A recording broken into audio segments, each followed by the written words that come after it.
Pemirsa, Sudaryono resmi menjabat sebagai Kepala Badan Gizi Nasional setelah dilantik oleh Presiden Prabowo Subianto. Usai dilantik, Sudaryono menyatakan akan memperbaiki berbagai hal dalam tata kelola MBG. Tentu saja ini adalah amanah besar bagi saya.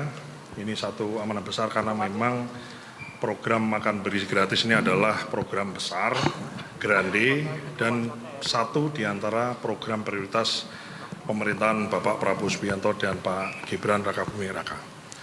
Tentu saja saya di momen kesempatan yang baik ini mengucapkan bersyukur dan juga innalillahi wa inna ilaihi raji'un, artinya segala sesuatu berasal dari Allah dan semuanya akan kembali pada Allah. Insya Allah saya akan terus berjuang dan berusaha untuk bekerja sebaik mungkin.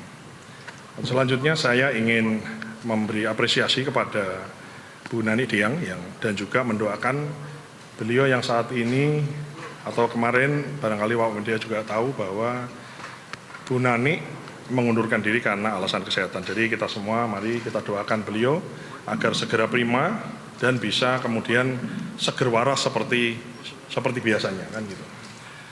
Untuk selanjutnya Bapak dan Ibu semua yang saya hormati, ya kita atau kami ya mengakui bahwa memang ada hal-hal yang memang harus diperbaiki, bahkan kita sendiri telah menyaksikan bahwa ada terjadi pelanggaran dari sisi tidak transparannya tata kelola, yang pada intinya ada satu persoalan di bidang tata kelola. Ini adalah PR besar yang tentu saja saya sebagai kepala dibantu oleh 2 wakil kepala dan seluruh jajaran BGN dan tentu saja didukung oleh semua jajaran kabinet, kementerian dan lembaga yang lain.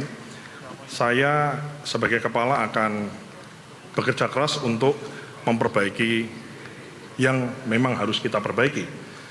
Yang tidak transparan harus kita buat transparan.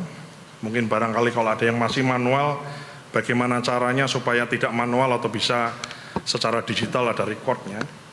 Dan yang sembunyi-sembunyi tidak boleh lagi terjadi dan segalanya harus terang benderang. Ini adalah anggaran besar yang bersumber dari rakyat dan harus diperuntukkan untuk rakyat. Jadi ini adalah program dari rakyat untuk rakyat.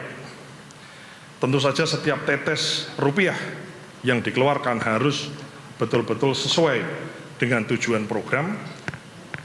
Jadi bukan hanya menyediakan makan, tapi menyediakan gizi yang sesuai, yang baik untuk anak-anak kita, ibu-ibu yang hamil, ibu-ibu yang menyusui, dan juga para lansia.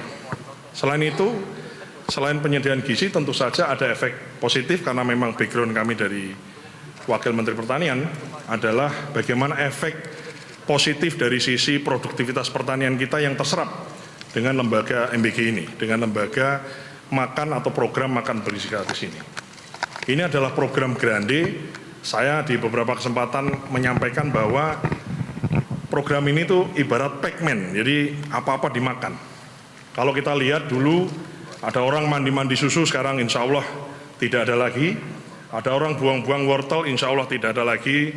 Ada orang petani buang-buang sayuran, buang-buang bawang dan lain-lain, insya Allah dengan program ini maka tinggal urusan distribusi yang kita perhatikan.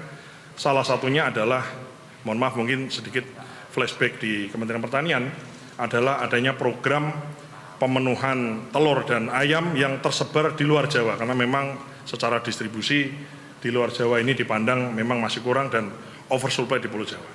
Jelajahi cara baru mendapatkan informasi. Download Metro TV Extend sekarang.